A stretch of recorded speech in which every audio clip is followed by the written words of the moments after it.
The Life of Dwight Moody, Chapter 19, in Glasgow and the Scottish Towns. Glasgow was visited after the Edinburgh mission closed. In fact, preparations began as soon as the Edinburgh work started. In the middle of December, a meeting was held in Glasgow to arrange for the visit of the Americans, which was attended by more than 100 ministers and laymen of all evangelical churches. At the first of a series of union prayer meetings in St. George's Established Church on January 5th, Mr. Moody spoke briefly, returning to Edinburgh for the evening meeting. After beginning their work in Glasgow, he returned to Edinburgh 2 or 3 times to assist in special meetings. Berwick-on-Tweed, Melrose, and Dundee were visited, and meetings lasted a few days. Each were conducted there after the Edinburgh mission closed. The Glasgow meetings had been going on uninterrupted for more than a month when Moody and Sankey reached there on February 7th and began their labors on the following morning, February 8th. At 9 o'clock, a stirring meeting of Sabbath school teachers was held in the City Hall, attended by about 3,000. The evening evangelistic service was held at 6:30, but more than an hour before that time the City Hall was crowded, and the great multitude outside was drafted off to the 3 churches nearest, which were soon filled. The next day, prayer meeting began in the morning in the United Presbyterian Church. Dr. Bernard thus referred to the meetings not long after they were started. There have been not a few awakened of late, and the interest is deepening. The ministers of all denominations take part most courteously. Men are coming from great distances to ask the way of life, awakened to this concern by no direct human means, but evidently by the Holy Spirit, who is breathing over the land. It is such a time as we have never had in Scotland before. The same old gospel as aforetime is preached to all men. Christ who was made sin for us, Christ the substitute, Christ's blood, Christ's righteousness, Christ crucified, the power of God and the wisdom of God unto salvation. But now the gospel is preached, with the Holy Ghost sent down from heaven. And amidst all of this, the enemy is restrained, so that we are reminded of Revelations 7, verses 1 through 3. The time before the coming of the Lord, when the 4 angels are charged to let no storm burst in, nor to allow the wind of heaven to ruffle the sea's smooth surface, or move the leaf of any tree, until the seal of the living God has been put upon his elect. Is not this sealing going on today among us? Are not the 4 angels looking on?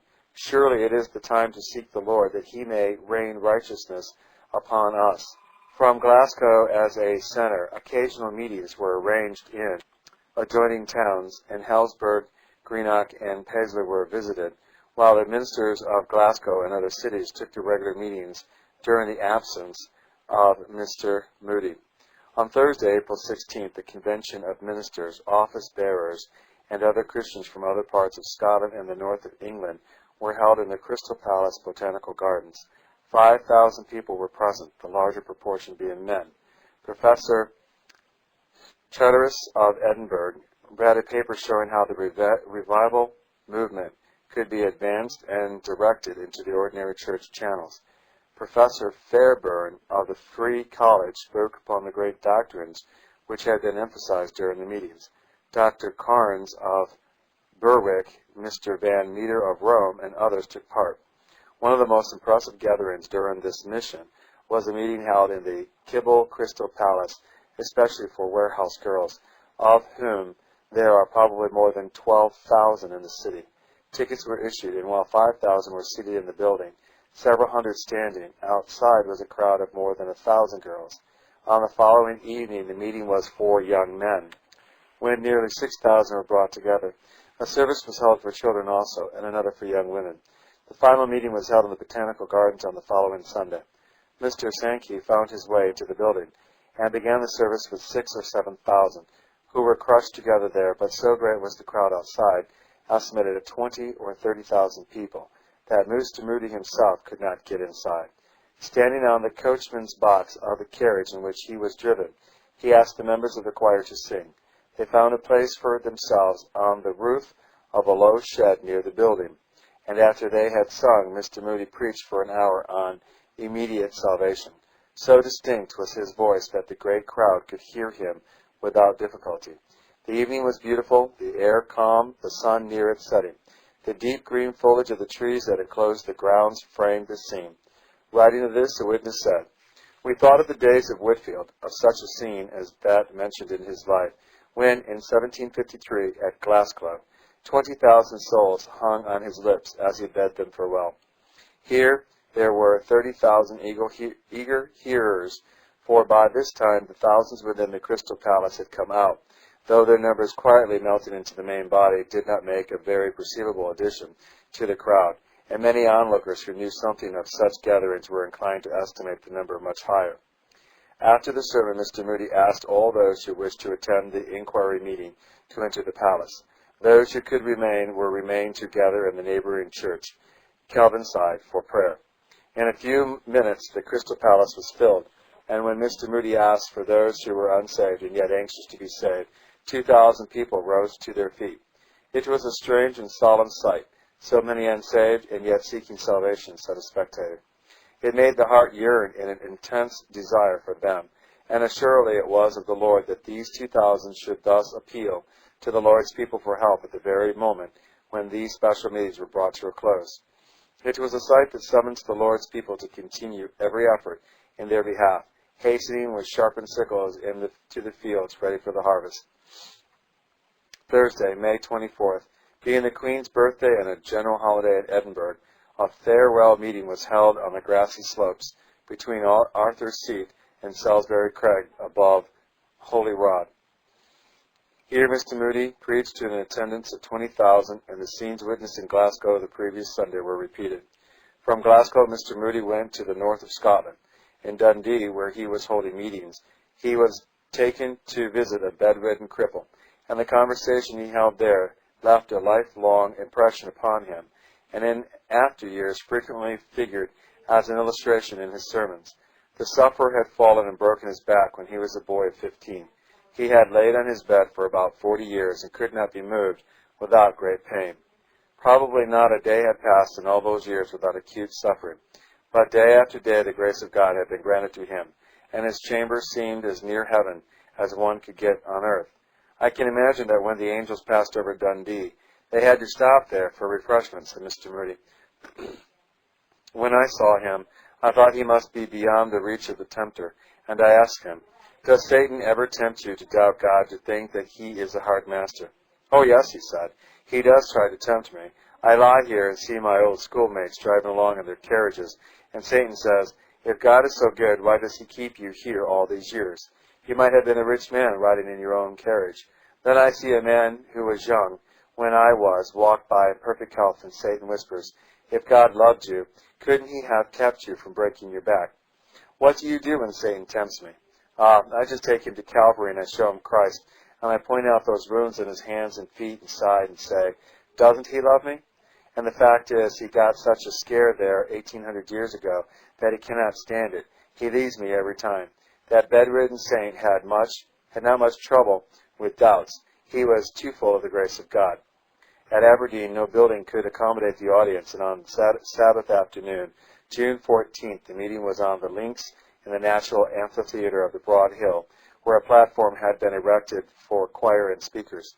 Some 10,000 people were around the platform long before the hour of the meeting, and when Mr. Moody spoke on the wages of sin is death, it is estimated that from 20 to 22,000 people heard his words. Montrose, Belchin, Forfar, Huntly, where more than 15,000 people were gathered in the open-air services. In Inverness, Aberroch, Tain, Nar, Erogin, Forres, Grandtown, Keith, Rothinsay, and Campbelltown were some of the places visited during the summer. An employer was converted at one of the meetings in another part of Scotland. He was very anxious that all his employees should be reached, and he used to send them one by one to the meetings. But there was one employee who wouldn't attend. The moment he heard of his employer's desire, he made up his mind he wouldn't go. If he was going to be converted, he said, he was going to be converted under some ordained minister. He was not going to any meeting that was conducted by the unordained Americans. He believed in the regular Presbyterian Church of Scotland, and that was the place for him to be converted. After we left that town and went away up in the Inverness, said Mr. Moody, and related the incident, the employer had some business up there, and he sent this man to manage it. One night as I was preaching on the bank of a river, I happened to take for my text the words of Naaman, I thought. I was trying to take men's thoughts up and to show the differences between their thoughts and God's thoughts. This man was walking along the bank of the river. He saw a great crowd and heard someone talking and wondered what that man was talking about. He didn't know we were in the city, so he drew up to the crowd and listened. He heard the sermon and became convicted and converted right there. Then he inquired who was the preacher, and he found out it was the very man whom he had said he would not hear, the man he disliked. The very man he had been talking against was the man God used to reach him. An all-day meeting was held in Inverness on August 27th. Mr. Moody, with a few friends, then went down the Caledonian Canal to Oban, where much preparatory work had been done during the 2 preceding months by Doctors Hortus and Andrew Bernard. After a few hours' rest at the home of Sir William McKinnon at Ball-in-Achil, he continued to stay in Scotland by a mission to Campbelltown.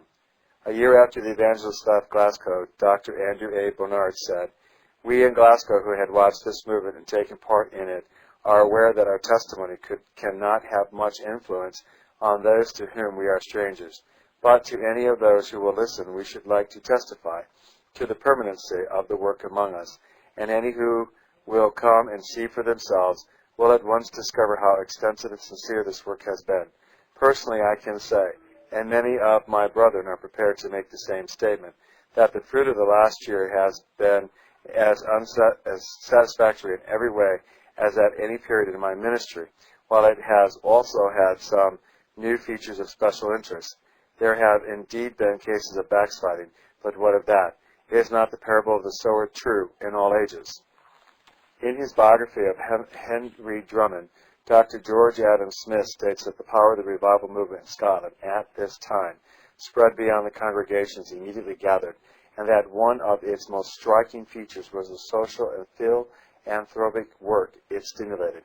Like all religious revivals, he says, this one had its origin among the merely well-to-do classes, and at first offered some ground for the sneers at rigorous religion which were cast upon it. But Mr. Moody, who had a knowledge of the city and the power to bring up before others the vision of its needs, inspired the Christians of Glasgow to attempt missions to the criminal classes and the relief of friendless. The lodging houses were visited, with every haunt of vagrants about the brick kilns upon the south side and elsewhere. Temperance work was organized, and although there were, as always in that work, very many disappointments, a large number of poor drunkards were befriended and reformed. A huge tent was raised on the green and afterwards replaced by a hall, which became the scene of a Sabbath morning breakfast to the poor in the center of a great deal of other philanthropic activity. New interest was aroused in the industrial schools, and on the advice of Sheriff Watson, a veteran in this line of education, an industrial feeding school was established for ill-fed and ill-clad children. At Saltcoats, a house was bought and furnished for orphans. New impulses were given to the Orphans' Home of Scotland, founded in 1871 by Mr. Corderer, who, with his fellow workers among the poor of Glasgow, has given inestimable assistance to Mr. Moody's mission. A boarding house for young women was opened in Glasgow. Mr. Moody gave great attention to the Young Men's Christian Association, and at the height of the movement secured very large subscriptions for their foundation or expansion. He felt strongly that they had been conducted upon methods which were either too vague or too narrow, and that for their success clear and liberal views were needed. He defined their aim to promote the spiritual instincts and look after the temporal welfare of young men. Each ought to be a nursery of Christian character, a most efficient evangelistic agency, a center of social meetings, and a means of furthering the progress of young men in the general pursuit of life. But along with liberality in your aims, you must have thoroughness in details. The spiritual must be distinctly dominant. Do not, however, put the association in place of the church. It is only a handmaid and a feeder of the church. For every man it must find some work and use every particle of power in the young convert. Professor Smith has not been able to trace with exactness how Henry Drummond was drawn into the movement by Mr. Moody. But from the first, he said, Drummond felt Mr. Moody's sincerity and practical wisdom of the new methods. The aim at the individual, the endeavor to arouse and secure him, this was what he had missed in ordinary church methods and now found. The inquiry meetings bridged the gap between the preacher and the hearer and brought them together man to man before God. On his side, Mr. Moody was feeling the need of a young man to take charge of the meetings for young men, and it is a tribute to his insight that he chose one whose style and taste was so different from his own. At first, Drummond was employed, like other students, only in the inquiry room. From working in the inquiry rooms, he began to address meetings. After some time, Mr. Moody sent him to continue to work among young men at places where he had visited. In Sunderland alone, 1,000 persons gave in their names as converts, and the Reverend James Stalker and the Reverend John F. Ewing, working with Drummond. Newcastle and other towns in which Mr. Moody had held meetings were in turn visited by the three Scotsmen. The Sunderland mission made Drummond a man, says Professor Smith.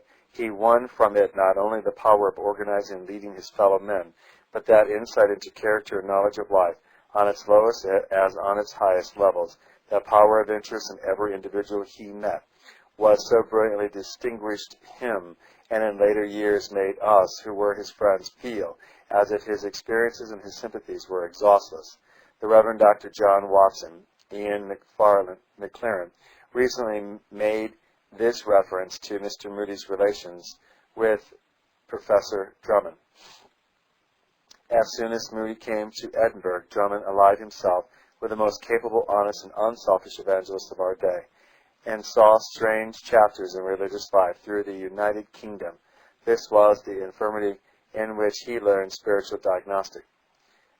W. Robinson Nicoll, editor of the British Weekly, in his introduction to Drummond's Ideal Life, speaks as follows regarding the awakening in Scotland and the relation to it of Moody and Drummond. A crisis was sure to come, and it might very well have been a crisis which would have broken the church in pieces. That it did not was due largely to the influence of one man, the American evangelist Mr. Moody. In 1873, Mr. Moody commenced his campaign in Barclay Free Church, Edinburgh. A few days before, Drummond had read a paper to the Theological Society of his college on spiritual diagnosis, in which he maintained that preaching was not the most important thing, but that personal dealing with those in anxiety would yield better results. In other words, he thought that practical religion might be treated as an exact science. He had given himself to scientific study, with a view of standing for the degree of Doctor of Science. Mr. Moody at once made a deep impression on Edinburgh and attracted the ablest students. He missed in this country a certain religious provision for young men, and he thought that young men could best be molded by young men. With this keen American eye, he perceived that Drummond was his best instrument, and he immediately associated him in the work. It had almost magical results. From the very first, Drummond attracted and deeply moved crowds, and the issue was that for 2 years he gave himself to this work of evangelism in England, in Scotland, and Ireland. During this period, he came to know the life histories of young men in all classes. He made himself a great speaker. He knew how to seize the critical moment, and his modesty, his refinement, his gentle and generous nature, his manliness, and above all, his profound conviction, won for him disciples in every place he visited. His companions were equally busy in their own lines, and in this way the Free Church was saved.